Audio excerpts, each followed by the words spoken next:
Hello everybody, today I'd like to make a video about my long-term language study goals. And for this video I'll show you this board here where I wrote the name of a lot of different languages that were part of this long-term goal. And when I was about 18 I made this goal to study a certain amount of languages over and over again for the rest of my life, and to get better and better in these languages. Oops. And it was these languages here on the left, and the idea was to choose exactly 20 languages, study each language for 3 months at a time, and it would take 5 years to get through each of these languages. And the idea was to repeat it again and again until I just got more and more fluent in each of these languages.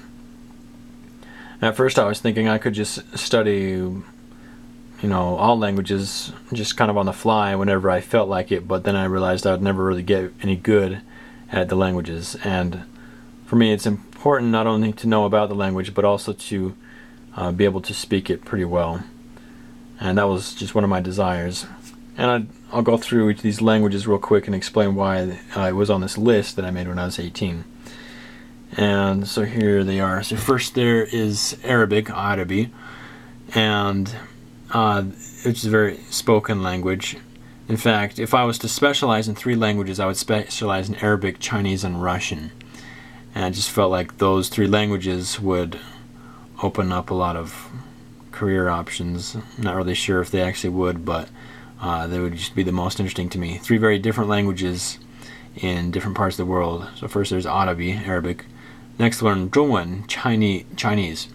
And that's also a very widely spoken language, useful language.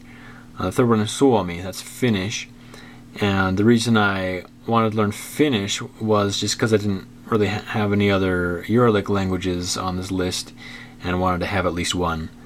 And not really for any other reason, just because it's such a different language from the rest of the European languages. And the next one, French, Français, that's pretty widely spoken language, international language. Dutch, I just thought that would be interesting. Also does have quite a few speakers in Europe. And next one, Ellinika, Greek. It doesn't have a lot of speakers, but I figured it would be interesting, especially for understanding a lot of the roots that we have in English that are borrowed from Greek, and also to read the Greek scriptures in its original Greek. The next one, Ivrit, Hebrew, kind of for the same reason, so that I'd be able to read the Hebrew scriptures in the original language, but also does not have very many speakers, so that would be hard to find someone to practice with. Here we've got Hindi, has quite a few speakers. It's one of the main languages of India.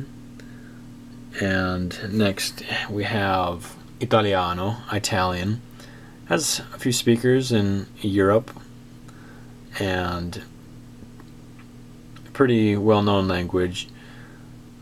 That's pretty much why I had it on there. Nihongo, Japanese, let's see, Hanguga, Korean. These both have a lot of speakers. Norsk. Originally I had Swedish, but then I was talked into changing it to Norwegian. I first chose Swedish for a Scandinavian language to have on this list because it has more speakers, I think. Norsk, Norwegian. I decided to change it to that because my last name, Knopus, is Norwegian, and I decided that I'd like to learn the language of some of my ancestors. Really, most of my ancestors are English, but some of them are Norwegian, and some of them are German. Next we have Farsi, Persian. It's a pretty widely spoken language. It's spoken from Iran over Afghanistan and over Tajikistan, and pretty interesting language. One of my favorite languages, actually. I studied it a few years ago from January through March, and I got I wouldn't say I got to fluency, but I became fluent in the little that I knew. I had a lot of opportunities to practice on the internet because there are plenty of people on there that speak Farsi, Persian. And next we have Ruski Russian, very widely spoken language. In this language I'm pretty fluent in because I served a mission there in Russia, St. Petersburg. And this language I'd like to make sure I remember and can speak well throughout my life, so I'll come to it again and again. Maybe not spend 3 months on it at a time on it, but we'll see. But this was already on my list before I served there, so that was convenient. And next one, Espanol, very spoken language, international language throughout North and South America. Kiswahili, Swahili. This language I decided to put on there because I didn't really have any African languages, and Swahili is kind of the stereotypical African language, the one that everybody's heard of. It's the most spoken, uniquely African language in all of Africa, and it's a lingua franca among a lot of different tribes. Even if their native language isn't Swahili, if they live in Kenya or Tanzania or Uganda or maybe even parts of Zaire, Democratic Republic of Congo, then they'll also speak Swahili to communicate with each other. And next we have Tagalog. That's Filipino. I chose this one because I wanted to have an Austronesian language and decided Filipino would be a good choice. Next I have Tamil. This is a language spoken in southern India. It's one of the Dravidian languages, and they sound really interesting. Even the names of the languages sound pretty interesting. Like you got Tamil, Malayalam, Telugu, Kannada, etc. And they sound very Indian. And I didn't have any Dravidian languages on this list, so I chose Tamil because it would be the one that I probably had the most resources for.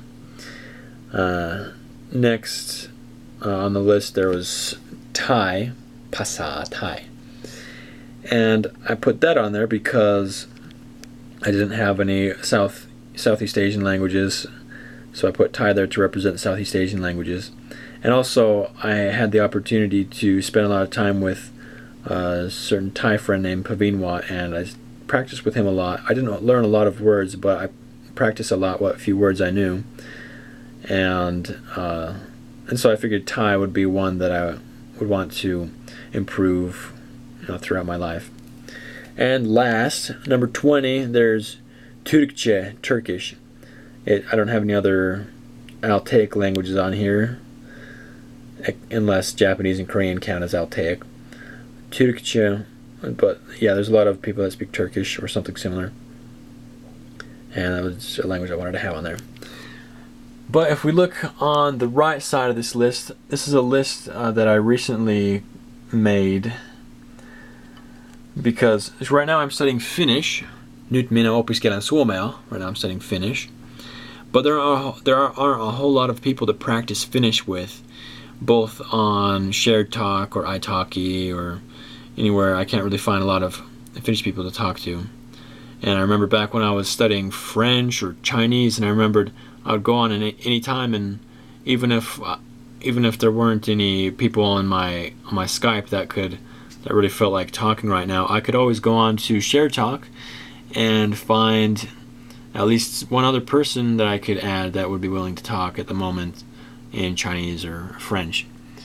And I realized that just wouldn't be the case with Finnish. And I thought, well, how am I ever going to be fluent, gain basic fluency, which was my goal at first, gain basic fluency in Finnish if I don't have anybody to talk to. And if I don't have anybody, I simply won't gain fluency. But then the thought came to my mind, I could go to Shared Talk and I could identify all the